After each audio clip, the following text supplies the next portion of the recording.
that's the wheel on and looking good. Just need to get the chain on now. So as you can see, it's an X-ring. Well, yeah, it is an X-ring. You probably can't see. Those are X-rings. And a bit of assembly grease. I've had O-ring chains, X-ring chains, ringless chains. I think the heavy-duty ringless one was the best one I ever had, to be honest. Anyway, so this one works. It's got little grooves in there, and it kind of just locks in. You just have to sort of force it on, push it on, and it just holds it all in place. They're nice and easy to fit, actually, so that's why I prefer them. I just don't really get on with the rivet type pain in the bum. And you can obviously take these off and clean your chain more easily, so all good. So yeah, that's the one we're going to fit. Just going to slot it on there, hook it over the front sprocket.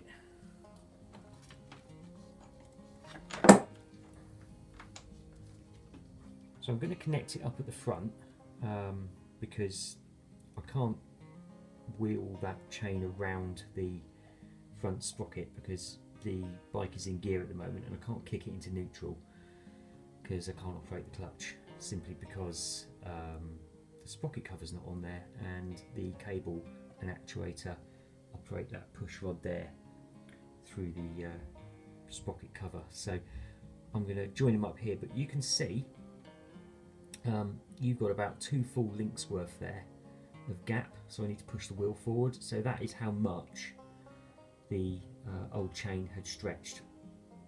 Because this wheel is in exactly the same position, the old one came off, so I just need to back off these adjusters some considerable way, and we should be able to move the wheel forward and connect up that chain.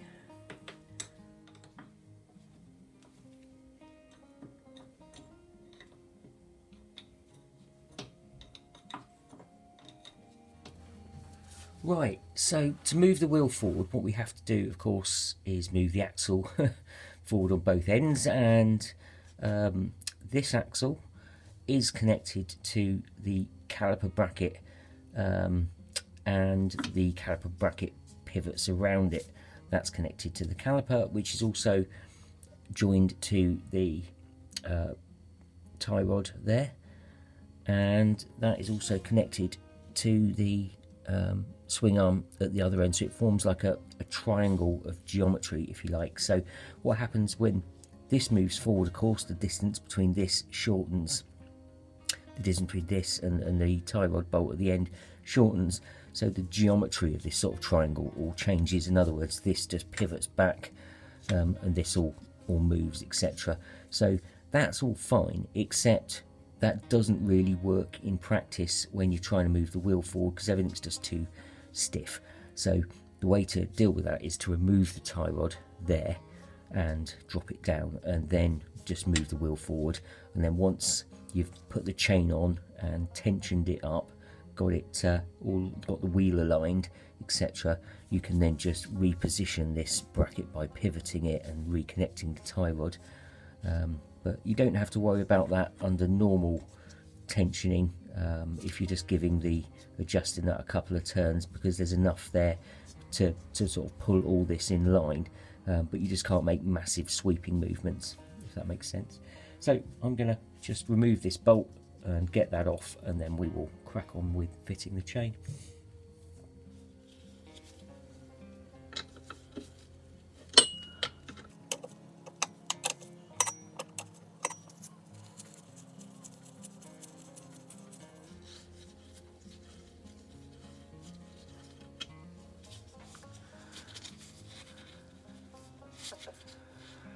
Yeah, this looks stuck. Right, now it should just push straight out.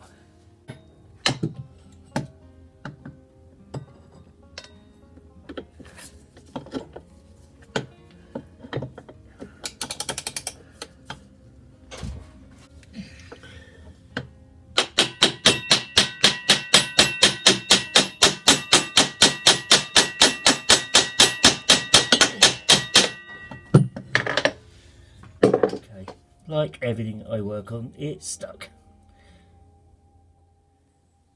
Well, it ain't shifting, so I'm going to take the wheel back out and drop the hanger down, remove the tie rod from the swing arm end and take the whole thing out and get it on the bench. Probably going to need to cut that bolt off. It's already started to peen over, so it's no good anymore. It's got to come apart, so let's do this quickly. I don't quite know what the issue is here because this pivot's okay, got the wheel out now as you can see, and that's the other end of the nut and bolt that I've just been wrestling with. The nut came off absolutely fine, but that bolt won't drive out. But the bolt itself turns, albeit very stiff, but it does turn.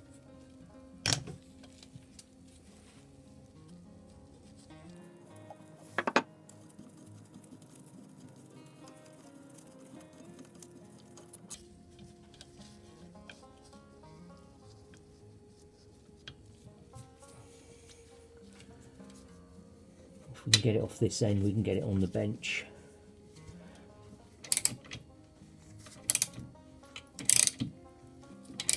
Get it apart that way.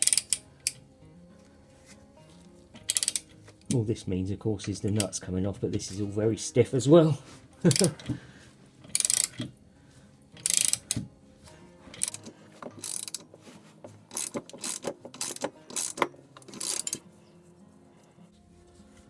Okay, there's the nut off that end, but we do have the same issue, that is really tight.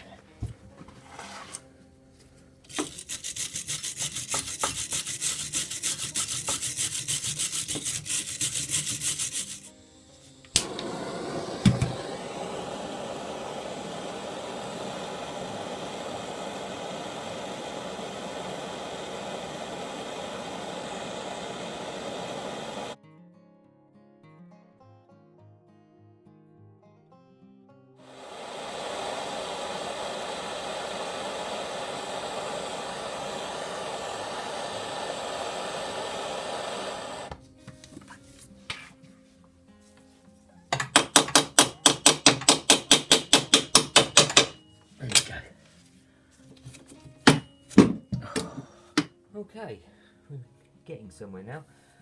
Yeah, so you can see that's how it operates on the bike. As the distance between here and here lengthens and shortens, the geometry of that entire triangle changes, and this of course pivots around the axle bolt, but all too stiff to do it when it's all on the bike, just trying to push the wheel forward.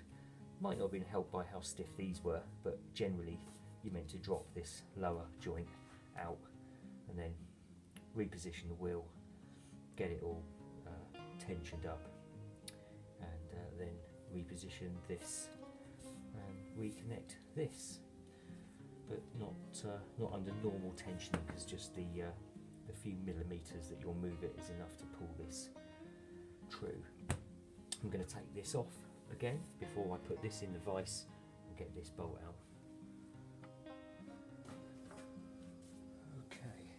Get this one out of this end now, so you can see how loose that is. So I think if I just prop it like that,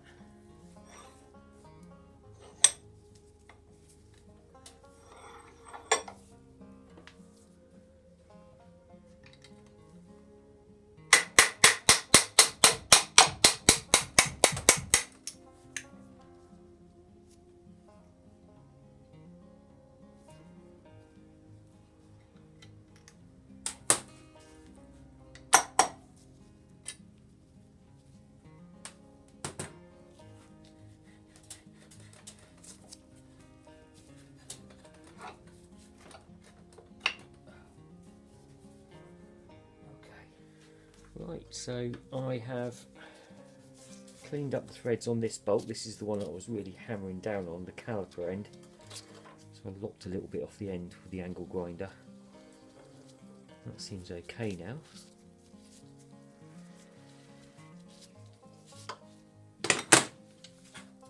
The other nut and bolt I just cleaned up on the Y wheel, and that seems alright. The actual nut on this one still seems a little stiff.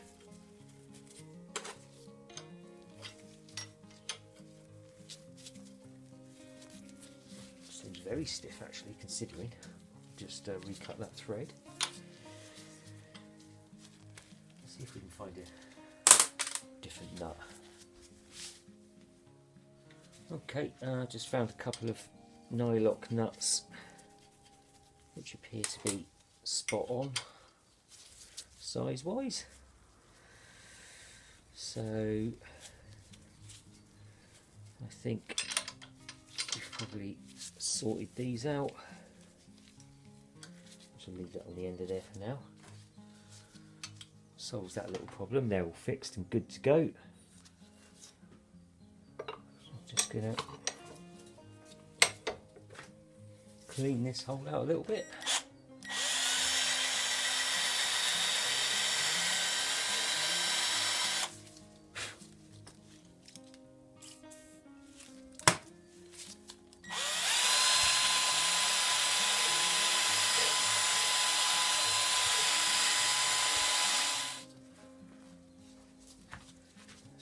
Bolt back in there. You'll see it moves nice and freely now. We'll put it all back in with grease.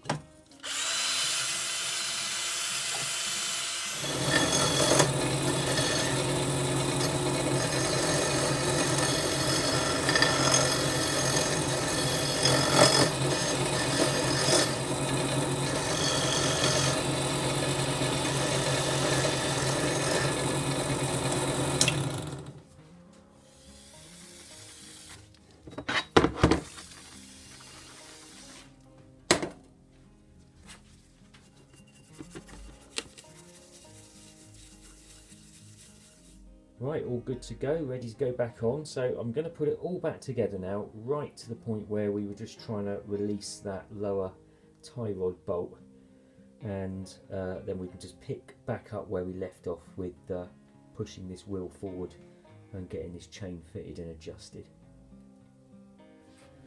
Right, so you see that's all nicely back on now and it's all moving freely. So I'm just going to connect the brake hose up and then we'll get the wheel back in. So I'll see you when the wheel's in. Okay, so the wheel's back on. All looking really good. I just need to come back down here and just remove that torsion bar again. Had to put it all back on, get it all good and tight to hold that hanger in place. Obviously to put the spindle through and get the brake disc into the caliper. So we just need to take that off now, and then we can reposition this wheel and get the chain on.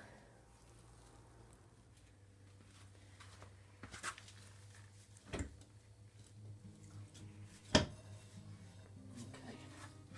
and it went all the way forward.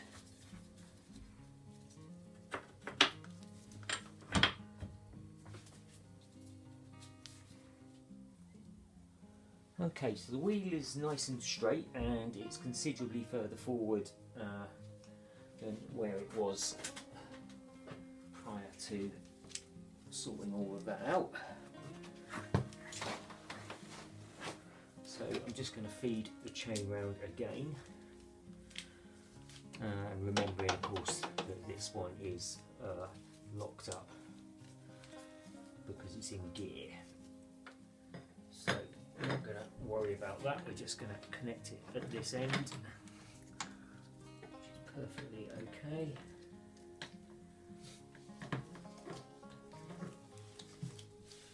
Let's just see how much further forward it needs to come, if anything.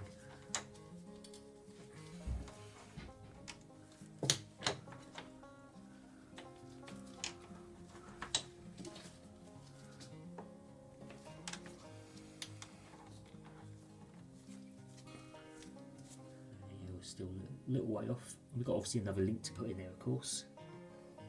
It's not too far off, look.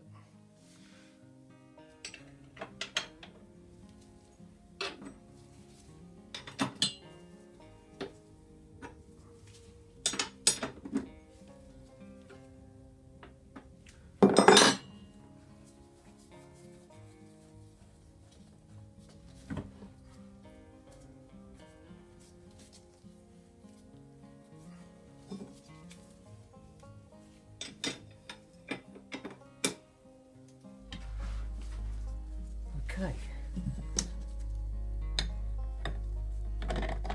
That's pretty much on the nose where it needs to be, so I'm going to put the split link in, and then we can properly get everything torqued up and chain properly tensioned.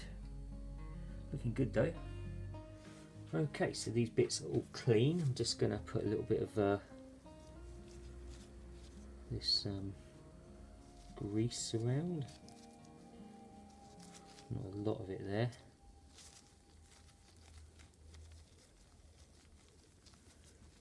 Okay.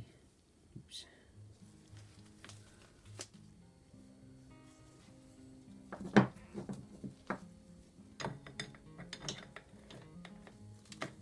Okay, so just going to hold those together and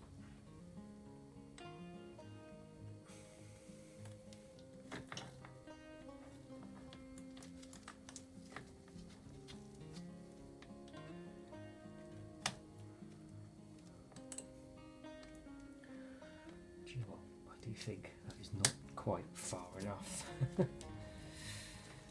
How annoying is that? I think a little bit of persuasion, I just needed that tiny little bit more slack.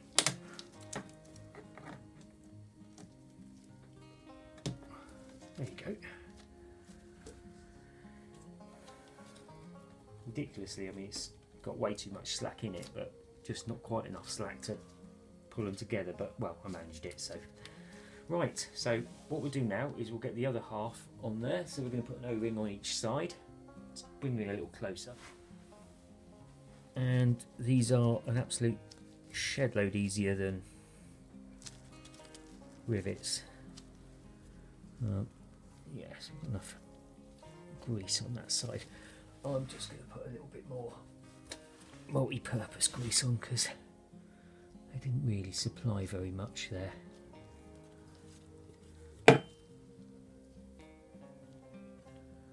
This is just lithium based multi-purpose grease, so it doesn't really matter what you use, to be honest.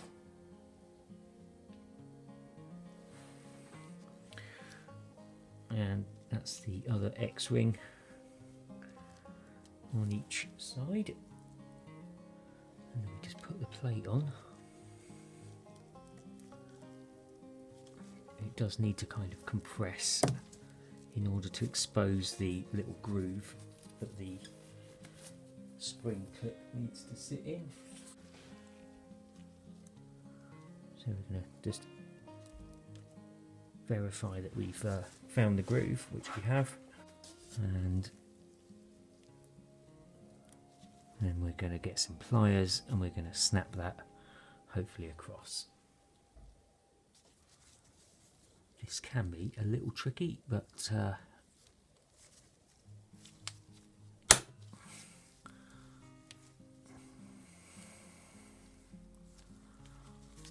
perseverance. Sometimes the best way is just to get a sharp edge behind there, like a screwdriver, and give it a sharp tap, which is what we'll resort to in a minute if this does not work.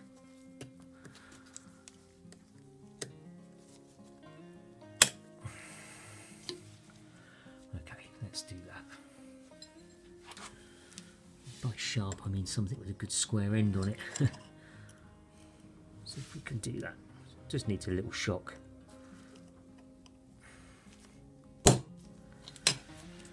Just like that. Just verify it's on, it's all good. Okay, so the chain, as you can see, does need a bit of tension. Nearly almost completely forgot to put this tie rod bolt back in and the rod back on. So let me see if I can feed that through from the other side.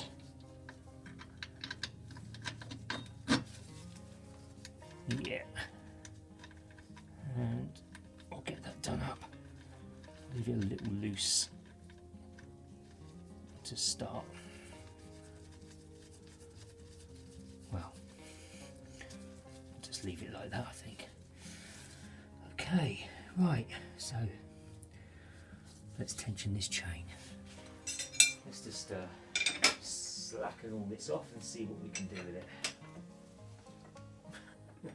Not too much. Anyway, what happened was just undid that nut, and the right side of this pulled right back, so I'm not going to adjust that any more than it is. I'm just going to try and put it in on this side. Back off that lock nut. This can be quite fiddly. 2, 3, 4, so it's 4 quarter turns there. Still pretty slack. 1, 2 more quarter turns. Get in there. It's just 1 more quarter turn. Happy with that. That's got to be between 2.5 and 3.5 centimetres. So just gonna do that up. And I'm going to check on both sides now, because what I want to do is this one needs to be where it is for chain tension. This one on the right side needs to mirror the left. So I'm going to quickly eyeball where they're at and see if we need to do any further adjustments. Okay, so I've just crawled all around and underneath with a torch and a scale, and they are absolutely bang on. So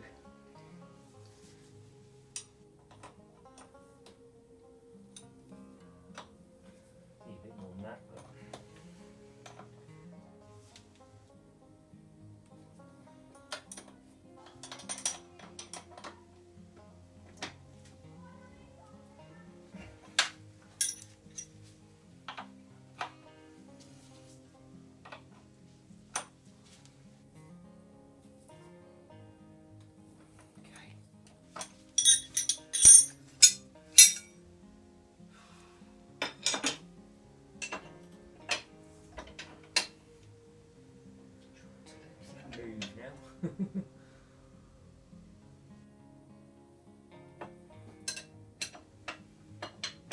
so I won't be able to move any further forward because these are preventing it, but there's always a risk it could come back.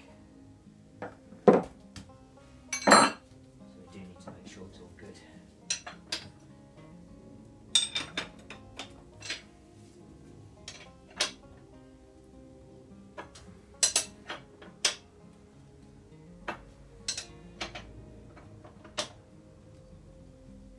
I've just done up the tie rod bolts nice and tight, but I'll tension this, I'll torque this now.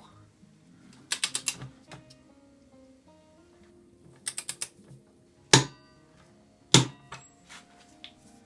I'll go around later and do absolutely everything up, lift everything up to its specified torque. Right, I don't really need to check this, but I will just very quickly have a look. So middle of that pin there, about halfway along the chain, is at the 26.5 point. All the way up is about 29. So that's about 25mm, which is just perfect. Right, so final job then is to get this sprocket cover back on. I'll just pop in the clutch push rod back in. I just took it out, gave it a bit of wipe, gave it an oil, and popped it back in there. So putting the sprocket cover back on should be quite straightforward. As you can see, I've already fed the clutch cable through and connected that up, and I shouldn't need to adjust the clutch at this end because I didn't make any adjustments this end taking it off. I'll just need to do it at the lever end. But I do have a dowel to try and get in, and of course the actuator rod there just needs to sit in that sort of dimple on the back of the actuator there. Right, just need to put the old front sprocket nut on, and I do mean old as well, including the washer that I took off, that tab washer that I have hammered back out flat and cleaned up, so we can peen that over again. Now this needs 70 Newton meters of torque, and I had to go buy a 30mm socket, no, not 30mm, 32mm socket, because I did not have a 32mm socket, astonishingly.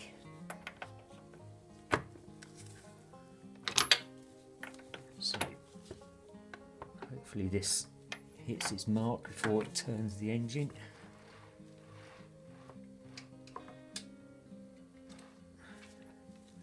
New. I'm going to have to do that, I think, once I've got the brakes bled, so I can hold the back wheel, I think, annoyingly.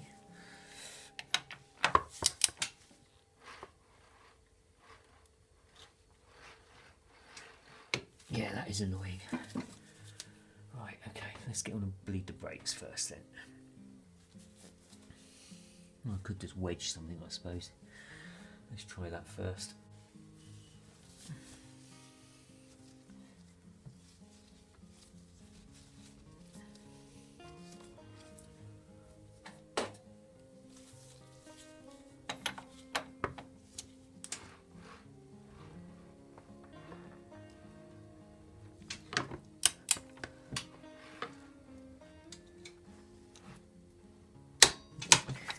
Yep.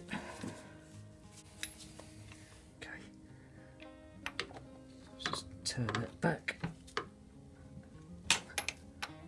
without undoing anything, of course.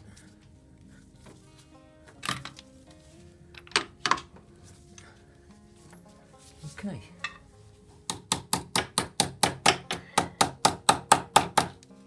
Seems to be working.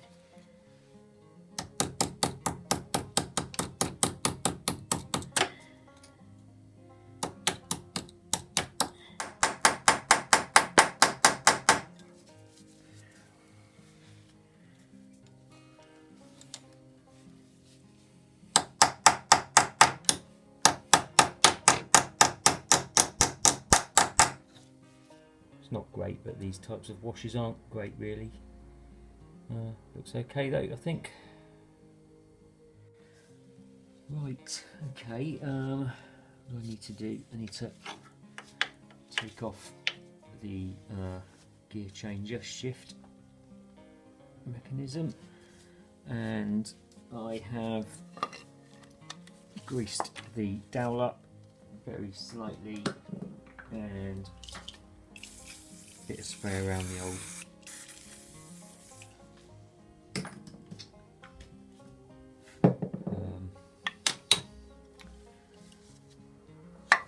actuator. So let me just see if we can slot this on.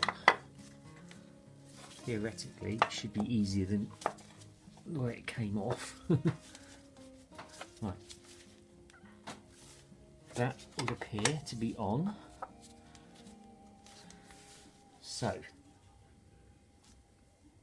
I need to get the 4 bolts, 1, 2, 3, 4 that came out, and also I got a replacement bolt for there. In fact, what I bought was a whole set of engine case bolts, and they're quite expensive, but at least I know I've got the right ones. And I think this one is longer than the others for some reason.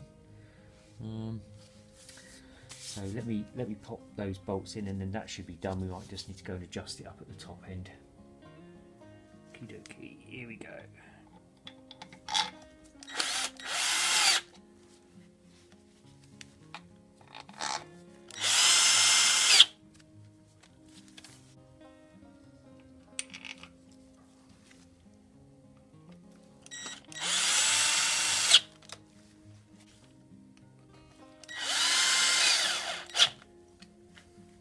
Missing one. that's come out of the new set is actually slightly longer.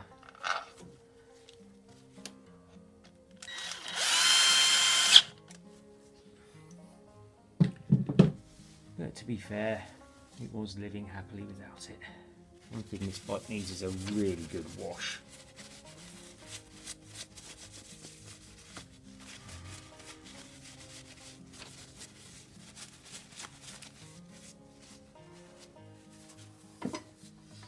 Okay, let's see if that's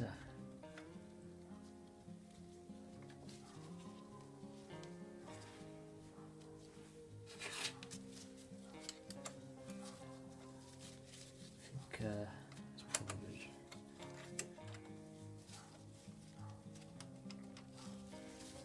let's get a little persuader to tap that on.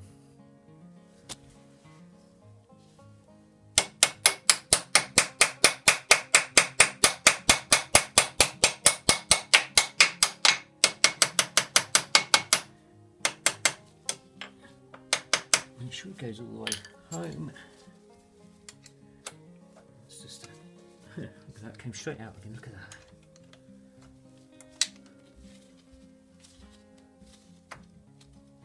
That's fine.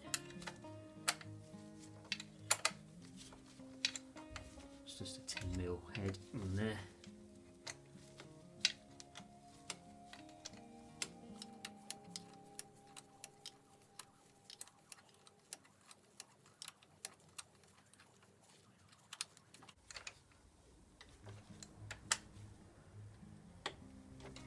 Okay. Right, so just realised I've still got to fit the cable at the front because I'd forgotten I'd detached it, and consequently that means I'm going to have to take that sprocket cover off again so that I can relieve the pressure of this cable. What a wally. Right, that's the clutch cover off and some tension released, so let's to be honest, I'm terrible with clutch cables, just hit and miss adjusting these things. There we go. Right, so just needs to be screwed into there now. What I'll do is just take these oily, greasy gloves off. Did I say clutch cover? I think I meant sprocket cover. Well, I definitely meant sprocket cover.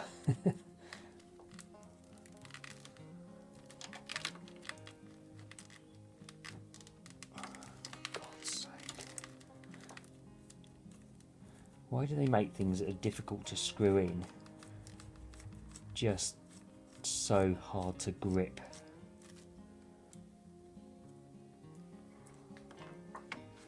Right, so that should hopefully be okay, that end.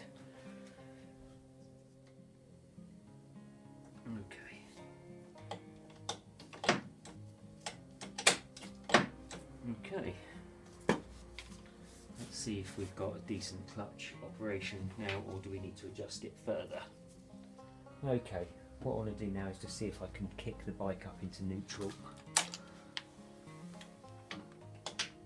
Would appear so.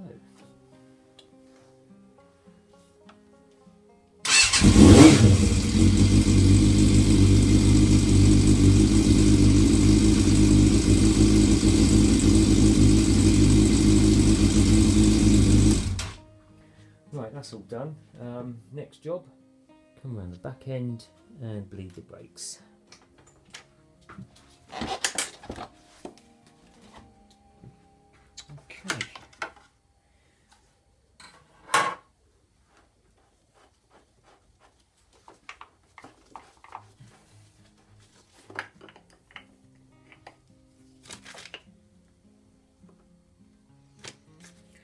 That is, of course, empty.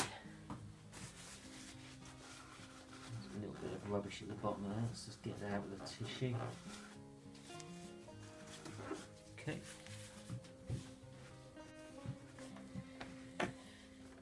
So I'm going to fill this up.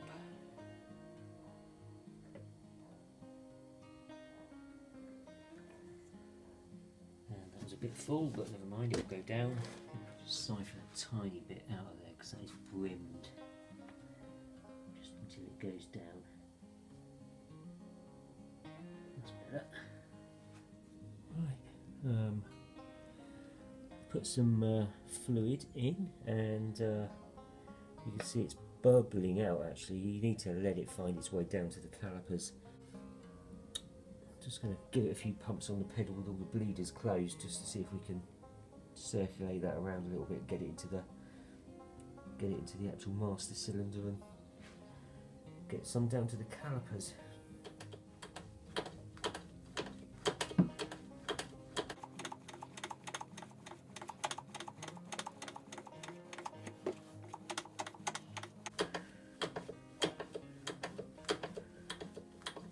Ah, look at that air coming out now. Look at that. That's progress.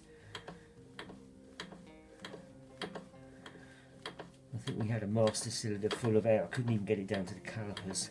I'm going to top this back up just to below where the threads begin, and we'll see if it purges air out of the calipers now.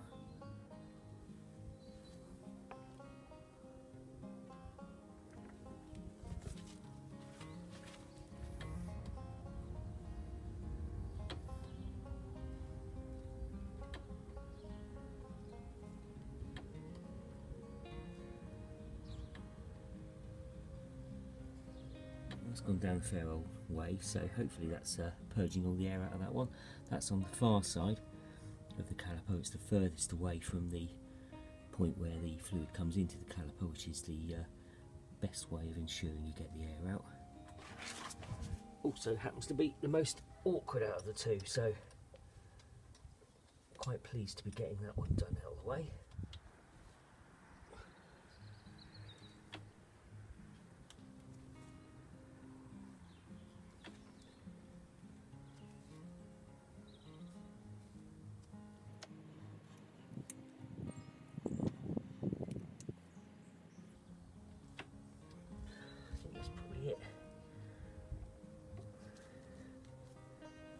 Yeah, I need to top that right up again.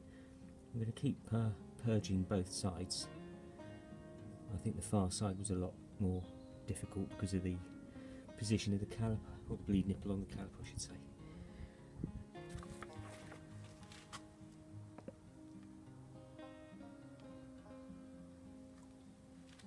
Okay, that thing's designed to sort of slip over a bolt or something like that to hold everything in place, so without anything available around this side, I just tied it to the brake disc.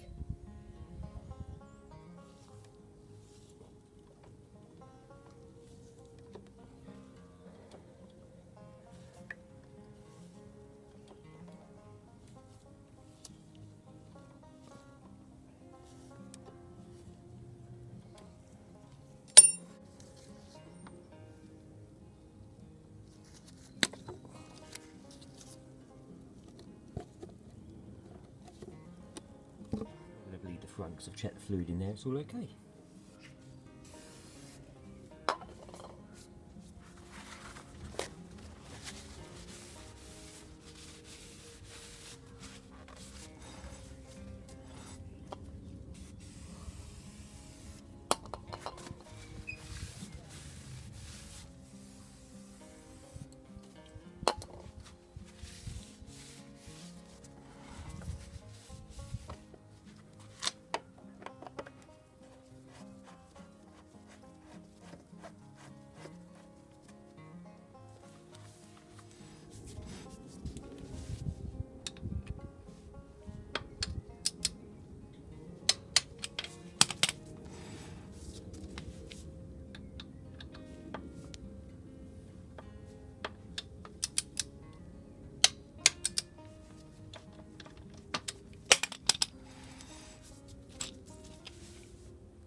Surprisingly, the brake disc only needed 23 Newton meters, which I would have thought it would be an awful lot more than that.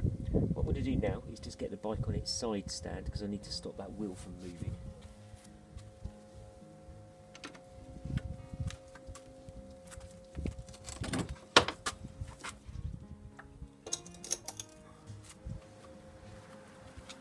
time though. 2 nuts at a time, then rotate the wheel.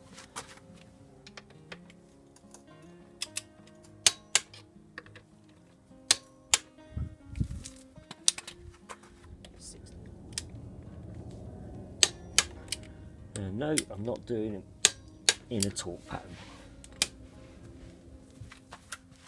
40 Newton meters on the calipers.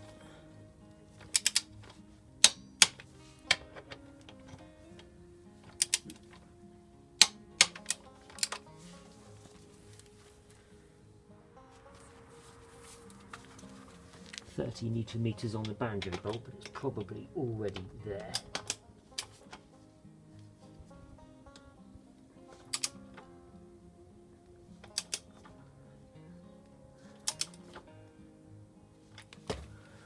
That's worryingly tight. Right, that felt already very tight.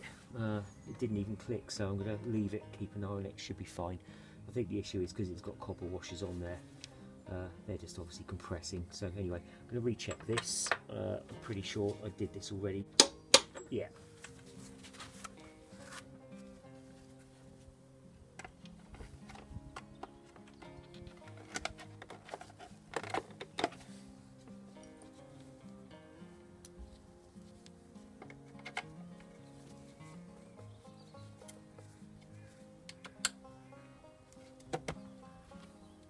Okay, just need to fit the hugger, then we're done.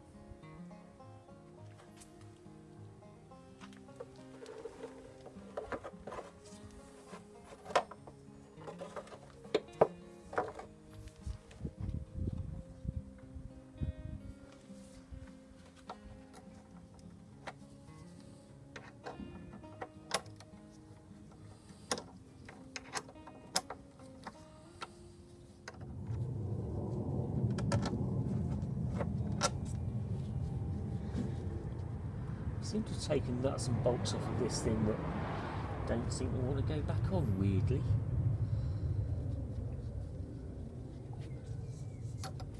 Still find myself a longer nut and bolt for there, because this one seems to be way too short. Aha! New.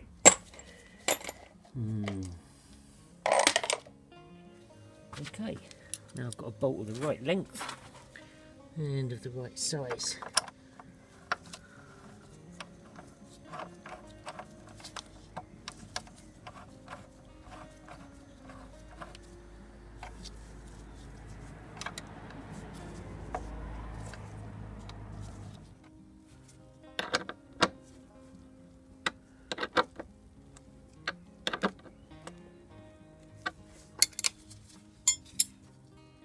Right, okay. Literally the last little job to do is check to see how much tyre pressure we've got, because this wheel came all the way from Germany and I've no idea how it was shipped, but you'd have thought they'd have let the air out, wouldn't you? But they didn't. Right, well, it's reading about 23, 24 psi, so let's get some air in there.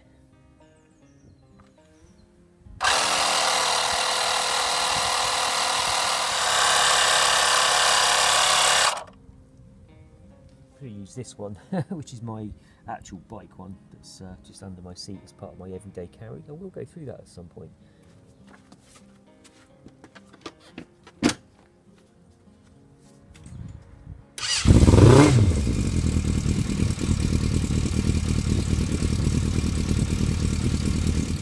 Well, that's it for this video. As you can see, I'm wearing slightly different clothing. I went out on the bike to give her a bit of a test ride, and she was riding absolutely beautifully on that what looks like a almost brand new Michelin radial tyre, so that was worth the price of the new wheel alone. Anyway, the knocks, noises, rattles all disappeared from the back end, so the new chain and sprockets are doing their job. And of course those wheel bearings that I took off the old wheel were completely shot. These seem absolutely spot on, so I won't be changing them anytime soon.